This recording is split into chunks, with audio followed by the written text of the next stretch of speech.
Welcome to the Next Chapter Experience podcast with Janette.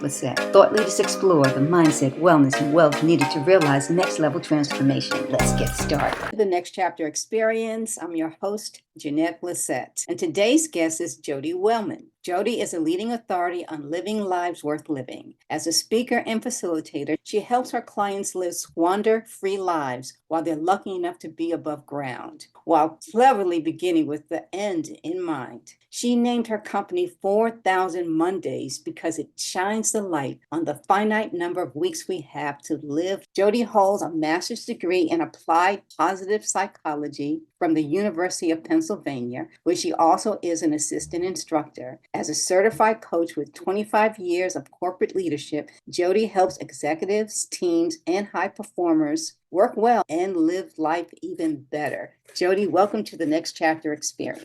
Thank you so much, Janette. I'm excited to be here with you. I'm excited to talk to you. I caught up with you on your TEDx, and I thought, oh my God, first of all, to have the courage to do that. Oh, thank you. I still feel the butterflies. I still feel them. They're floating in there still. How was that experience? Oh, it was dreamy. And I'll be honest, it was a dream to have been given the opportunity. And I said to myself, knowing that I had 5-month lead time, I said, I want to consciously choose how this period of time is going to be. Because there's great potential that it could really mess with my head. But I consciously chose, I said, I want this to be a pleasure. I actually said I want it to be a delight. So I used the words delight and pleasure on purpose so that even in the moments where I was stressing about not memorizing all the words, I thought this is a pleasure that I get to struggle to memorize all these words. So it was choosing my mindset, put it that way. It was a lot of fun. It was just beautiful. In fact, I could feel your confidence as you were getting comfortable with the stage and even your body posture. I enjoyed listening because you were in your element. Thank you so much. And can I just share really quickly with you, Janette, that I had a funny experience where I went out on the stage and started the talk, and about a minute in, my mic cut out and I was summoned backstage. And I thought, what on earth is happening here? And I go back, and apparently my earrings were causing interference with the mic. And so I had to go out and restart in front of 700 people. Wow. And the videos. And so it was a funny thing you were saying, like getting my element, is that I had a chance to do it for a minute first and then come back out and do it again. They appreciated it. I could tell by all the applause at the very end, because it was actually extremely thought-provoking and almost disturbing from a certain standpoint in terms of the 4,000 Mondays we get in the average life expectancy of 80 years. So when I heard that, what came to mind was what was echoing in my head is the number of minutes we have in a year. And when I heard the 4,000 Mondays, and that song popped into my head from the Broadway play Rent. And I started to think, I said, that is just so profound to think about it that way. And it does cause you to pause and think, what am I doing with time? That's the thing I get excited about, is it a little bit morbid? Absolutely. But if it grabs our attention, then I do think it's worth it. And when we do the countdown, which I'm a little hell-bent on forcing everyone to do, it really does wake us up. And fortunately, research backs it up. I always find it convenient when research backs up the points we want to make. And when we do see something like life bound by limits of time, it is more rare. And then when we see rare things, we treat them a little more preciously than we do if we think that it's going to go on forever. I've always liked the thought experiment of imagine for a moment that you knew you were never going to die. You were going to live for infinity, millions and billions and trillions and forever years. I don't know about you. I'm curious how you think about it. Actually, what does it feel like to you to think you will never, ever die? That's an interesting question. And for me, well, my mother is very elderly right now.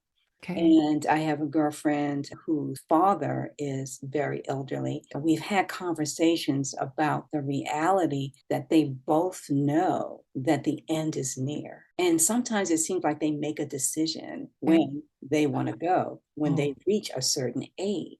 So that got us both thinking, what are we doing with the time that we have? So when I think about that, I've thought more about longevity. Yeah. Because mostly what I focus on is mindset, wellness, and wealth. And for me, the wellness piece is grounded in longevity. And I think about, what do I want to look like when I'm 60, when I'm 70, when I'm 80, when I'm 90? What do I want to be at those ages? I think about the preparation of what it will take for me to live a robust life at later ages. Yeah. So that's what I think about mostly. Yeah. Yeah. I like the way you put that. Who do I want to be? There's a lot of effort that we place around the doing, and the doing can be very important. And we'll probably talk more about that, all the fun things we love to do in our life. And I like your perspective, though. It's almost like the being, who's the person I want to be at those ages. Yeah. And so then can we reverse engineer it? Say, if I get to be, so as women, we get to roughly be 83, hopefully a lot longer. Men reach roughly 78. And so that's where 4,000 weeks is roughly in the middle of that zone of 80. And when you think about hopefully longer than 83, but I like your perspective of if I want to be this kind of person, if I backtrack it by every 5 or 10 years, like, what do I need to be thinking about? What are my priorities? What do I need to take on with urgency? That's it in a nutshell. It truly is, because at a younger age, when I wasn't focused on mindset and I wasn't focused on what was really important to me, what mattered, it was just day to day, Monday through Friday, the 48 hours I get on the weekends. And then you're trying to prove yourself in the environments that we are, if you're a high achiever and all that kind of stuff. And after a while, it's like, what do I really want? What's really important to me? And that's when I started spending more time in personal development and really trying to come to grips with who do I want to be? And things shifted for me when I started to spend more time in that development space. In fact, I had this conversation with a friend of mine. I'm a completely different person than I was, I would say 20 years ago, even 10 years ago. Wow. And consciously so, from deliberate steps, yes? Yeah. One of the things that has changed is my perspective on sometimes life, but on everyday things. I'm less caught up in the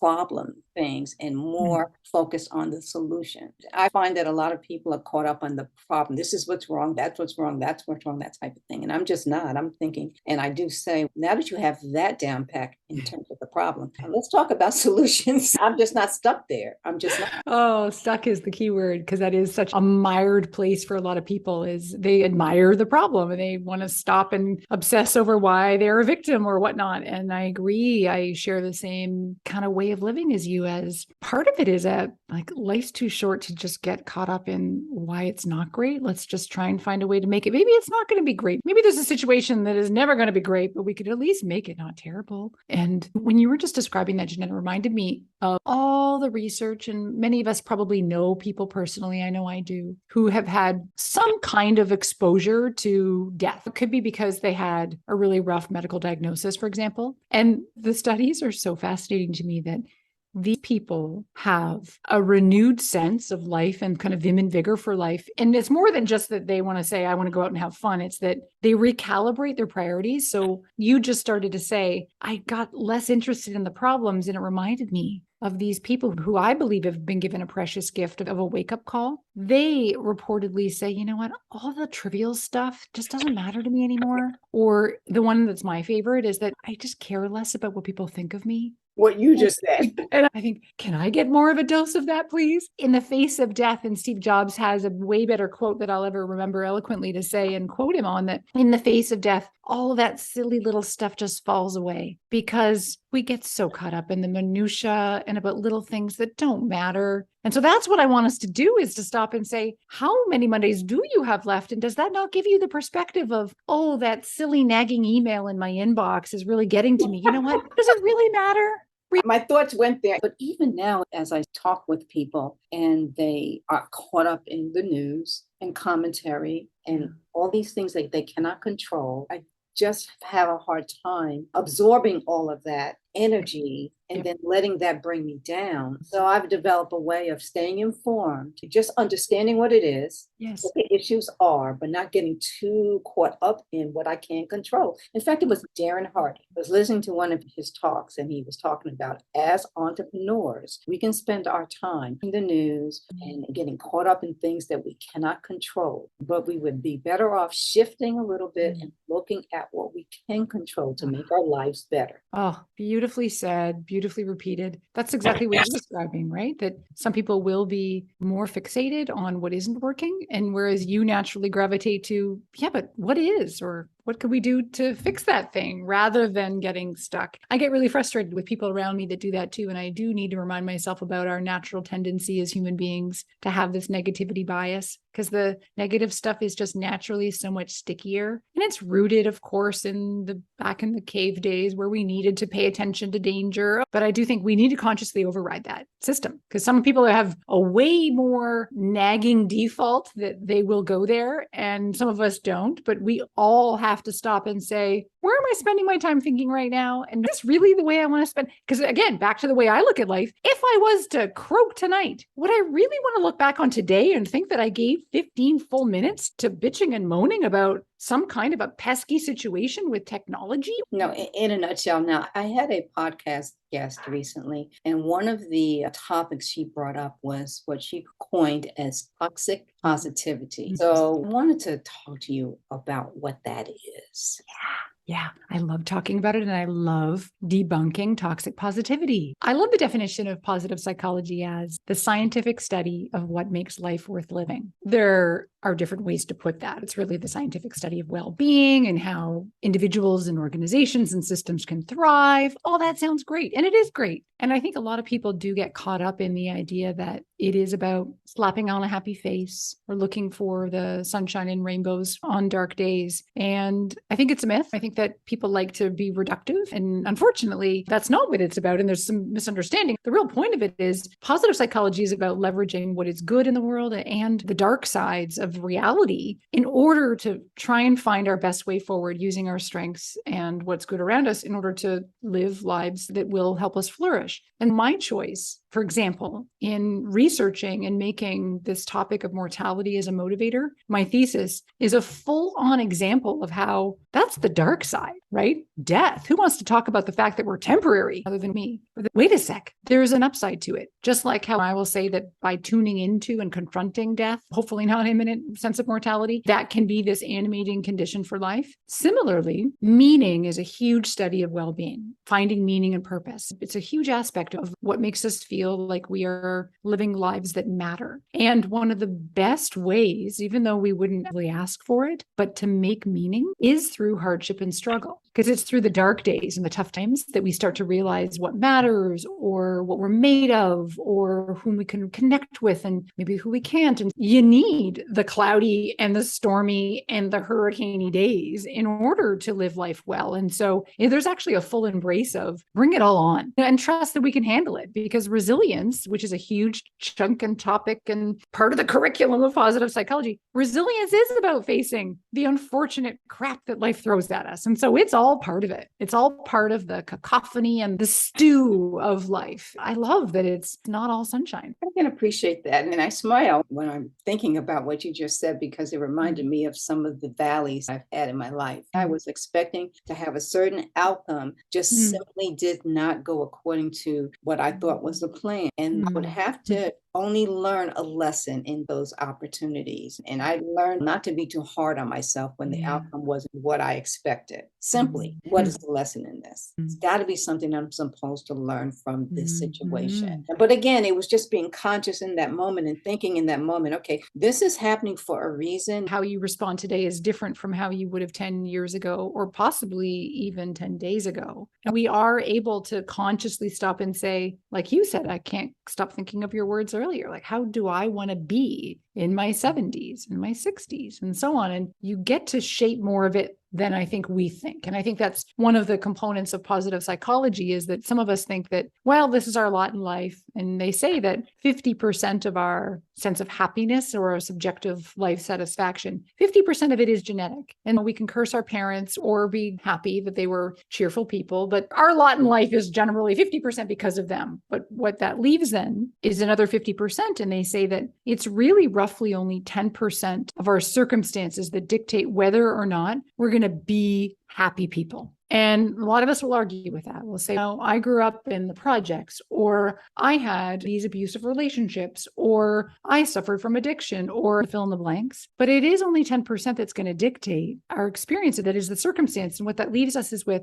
40% is within our complete control to consciously choose, how do I want to be right now? What can I do to get myself into a more productive and or positive frame of mind so I can enjoy this experience right now, or so that I can enjoy this day or this visit with my dad or this, etc. So much is within our control. And I find that, quite frankly, intoxicating with possibility. It is, because your percentages are dead on for that situation. And I'll explain why in a second. But I was visiting with a doctor and trying to get to a certain level of wellness. And he said to me something like, Janette, he said, your health is about 40% genetics and 60% what you're going to do about it. So that kind of reminded me of that. But in essence, you mentioned how you were raised. Yeah, you can make that an issue of didn't have a dad, didn't have a mom, grew up in the projects. I actually grew up in the projects in the Bronx in New York. Okay. I know what that life was like. As a child, you just really don't have a sense of the impact of something like that. Yeah. But what I do know is that it doesn't define who you are or who you will become. Okay. So recently I did a Google Earth. I put in my address of the building I lived in. I got a photograph of that building. It all began in this building in the Bronx. But the bottom line is that life is truly what you make it, no matter what your circumstances are. So I find that fascinating when I talk to certain people and they say, I was disadvantaged and this and that. And I think, you know what, a certain age, and I know this to be true from my own personal experience, I made a decision of what I wanted my life to be. And it wasn't that we were disadvantaged. Other people may have looked at it that way, but we made the best of what we had. But I also knew that at a certain age, it would be up to me. It wasn't my mom. It wasn't my dad. It wasn't the circumstances. I had the authority and agency to make the biggest impact in my own life. I just knew that intuitively as a young person. What do you think got you to realize that? Being observant, because I was always a shy child. I didn't talk a lot. I was always observing people, probably because I was so insecure and didn't have a lot of exposure. So I would just watch people and I would, for some reason, make these, not really comparisons, but I would look and I would really see what was there. And then I became a reader. I saw that there are things that are possible. And I knew that if I did my best, it would count. And I never forgot that. If I just did my best, I wasn't always the best at everything, but if I just gave it my best effort, I simply gave it my best effort from elementary school to junior high school to high school. I gave it my best effort and it always had a great outcome. Wow. I never forgot this because I wanted to go to a specific college in Pennsylvania, Drexel University. And in order to get accepted, I had to take an extra trigonometry course to qualify. I had to go to night school in order to get that course done so that it would count. And I did it. Can you imagine going to night school with all these adults? I didn't know what the hell was going on. I got there, I got the grade,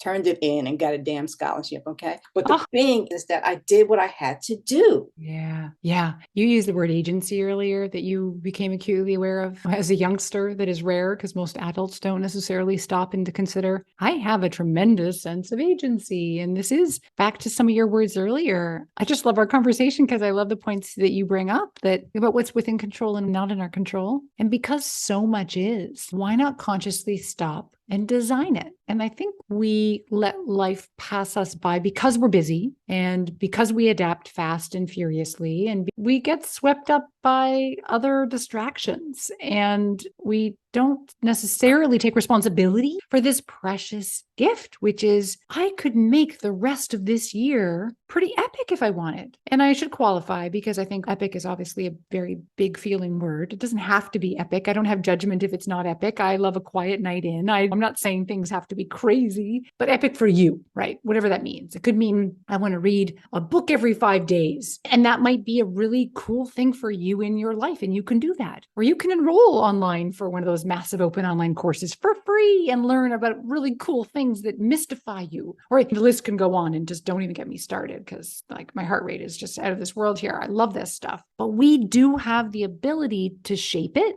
and that's the thing. I think, well, let's get on with that. But what if we didn't have 4,000 Mondays? Many of us are well past our halfway point. But what if we didn't have the 4,000 in total? One of the things that drives me, and I admit that it's a motivation driven by fear, but I guess so many are, is the thought about getting to the end and having the pangs of regret about the things I didn't do. Yeah. Because I have a feeling you have a ton of things too, because you're a creative soul. You've got all sorts of ideas and things you're into. And that feel, and we're never going to get to all of it. So like, obviously we have to accept that our idea list of fun things to do in this life, we're not going to get to all of it, but we know the things that really would irk us at the end versus just a mild, oh, wow, I didn't get to go to Vienna. Oh, no big deal. I've been there. Have you? Okay. For some reason, more motivated on my list to go now. But I think getting to the end and feeling that feeling to me would feel truly heartbreaking. And I think many of us have different versions of that. And so again, back to well, we can prevent that. We can prevent the regrets from actually flushing out. We could course correct them now. First of all, your website is just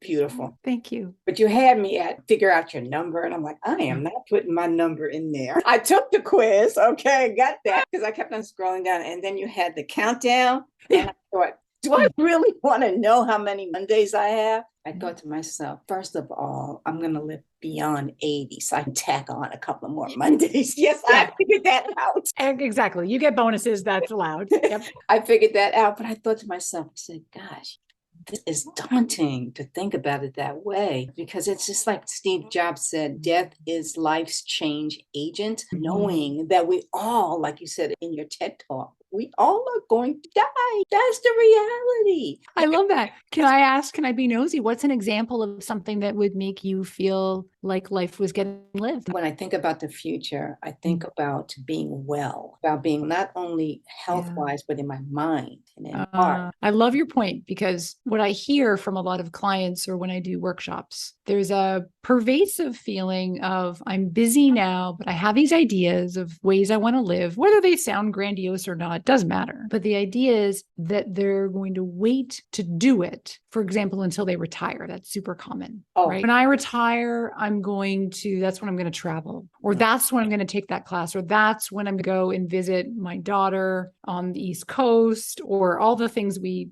put off. And of course, by now where I'm going to take this, it's that first of all, you might not be around by the time you quote unquote retire. But where I actually see it playing out more often is what you're hinting at, because this is your wellness pillar, is that how is it going to be for you if you wait and you book your trip to go visit your daughter on the East Coast, but your hip is hurting you so badly that you actually can't even walk around any of the sites with her. You have to basically be at home or her home. And so we do take our health for granted, and we can improve our feeling of aliveness by how we look after ourselves with movement and our nutrition. Of course, it's hugely controllable, as you have alluded. I like your doctor's quote about 60%. But I'm just back to the point of, oh boy, don't wait. Start to do stuff now that you think you might want to do later. Here's an example. I met someone last week who said he lived with his partner in Phoenix for almost ever. But he said, our dream was always to retire in Palm Springs. And then we started to say to ourselves, okay, we're not ready to retire yet, maybe lifestyle wise or financial wise, but why are we waiting to retire before we move to this place we want to move? Why don't we just move there now and still work and live our lives? But then we're one step closer to our version of paradise, whatever they had contrived. That's an example to me of start to live life now the way that you think you might fathom it, because we don't always have the luxury of time, or you don't always have the luxury of your health to be able to be mobile, moving around. That's very true. You know what you said about the hip thing? Yeah. My grandmother, Mama Ina, when she was alive, I would call her when I was in college just to say hello on a Saturday. And I would say, hi, Mama Ina, it's Janette. And she said, oh, good to talk to you. And I said, how are you doing? And she said, oh, my hip pained me so. It was always paining herself. And so when you talked about the hip, it reminded me of Mama Ina. But you are right about that. Why wait? I had that thought. There are so many people that I know that have inklings about where they'd like to be. Even if it's not a forever move, that I'd love to spend at least a couple years living along the water or a cabin somewhere. And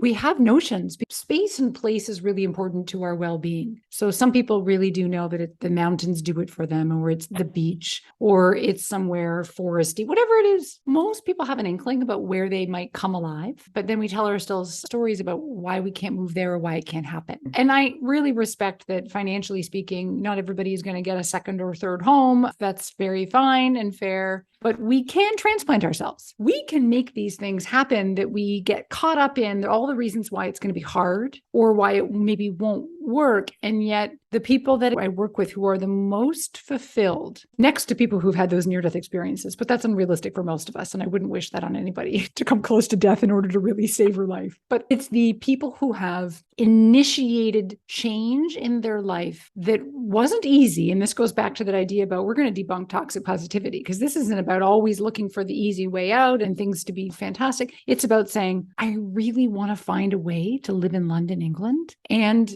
it's not going to be a cakewalk to get there. But if I just for some reason feel super compelled to be there for at least a couple of years of my life, how do I find a way to get there? And when you get there, and so back to examples of clients who have found the way to get to where they want to go or change the career, because you can insert all sorts of variables here, right? It doesn't have to be where you move. It can be they really wanted to change careers and go back to school and become a teacher, or they really wanted to divorce and then leave the relationship that was severely languishing and find new love again. And all of these things, and these are just a few examples. The examples are countless, but when you take the initiative and do something that is not easy, but it's worth it to engage in playing in the game of life rather than sitting on the sidelines, it always ends up being worth it. And I am being literal. It always does for people. There's not a single person I spoke with who has said, back to the conversation about regrets, I regret that I moved to London for 2 years. Some people might say it wasn't my favorite, but that led me to move actually to Hungary, where I met my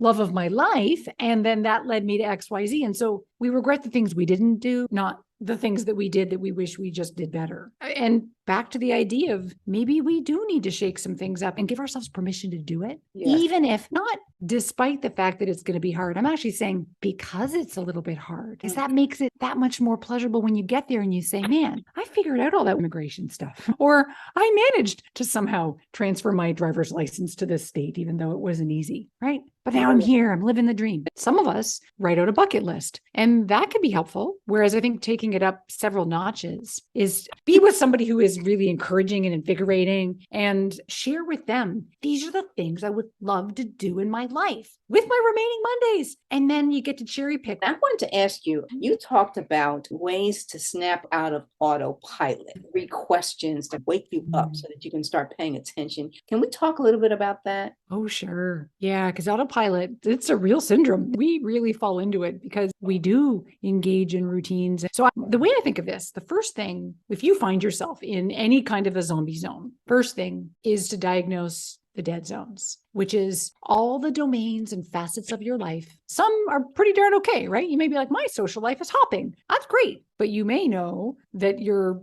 R&R, like your hobbies and your fun, maybe that's a little flatlined. And then that's where, okay, I have to diagnose and stop and say, that's the spot that's dead. If I could rekindle some of those hobbies, or maybe join a class or take that sketching course or re-engage and find a way to have more fun again in that way. So diagnosing where your life is flatlined. And it could be just to quickly refresh the parts of life. It could be your work life, which is super common for that to be dead. It could be your health. It could be your social life. It could be your love life. It could be your spirituality. It could be growth. Like maybe you're feeling like you haven't really learned anything new or exciting lately. It could be what we just talked about around recreation. And the list can go on, different people in different ways. So diagnose where things are feeling not so lively. Number 2, shake things up. So being an autopilot is traditionally brought on when we engage in habits and routines that just put us into just this repeat zone.